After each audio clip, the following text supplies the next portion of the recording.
আজকে একটা মানে খুব সিম্পল ইজিলি ডাইজেস্টেবল একটা জিরের ঝোল করছি, তো কিভাবে রেসিপিটা করছি দেখতে থাকুন।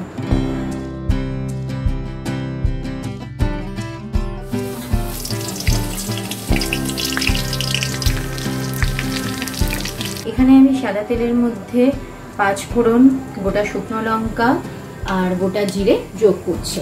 এবার এর মধ্যে যোগ করব আদা বাটা,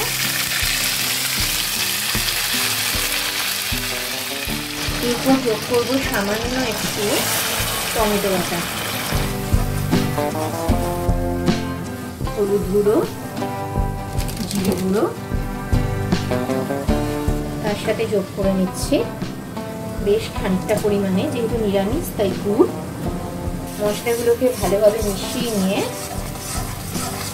এরপর এর মধ্যে যোগ করে নেব বেশ খানিকটা লবণ। ভালো করে নাড়িয়ে নেওয়ার পর এরপর আমি এখানে সবজি যোগ করব।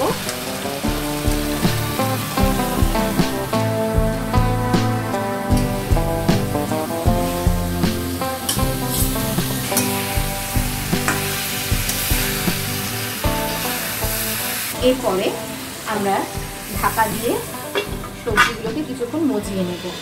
এবার ঢাকাটা খুলে নিচ্ছি।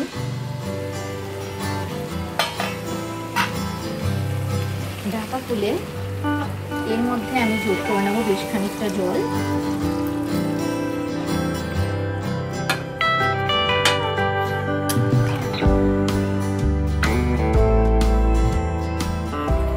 চামচ মতো আদা যোগ করলাম সবজির মধ্যে।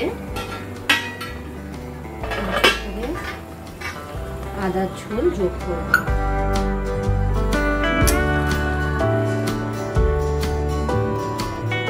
আমাদের আদা জিরে দিয়ে সবজির ঝোল পুরোপুরি তৈরি।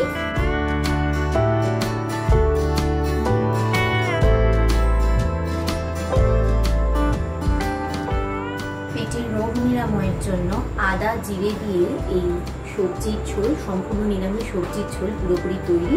ভিডিওটা ভালো লাগলে অবশ্যই কিন্তু এই রেসিপিটা বাড়িতে ট্রাই করবেন, আর রেসিপিস বাই মেহুলিকে সাবস্ক্রাইব করতে ভুলবেন না। Thank you.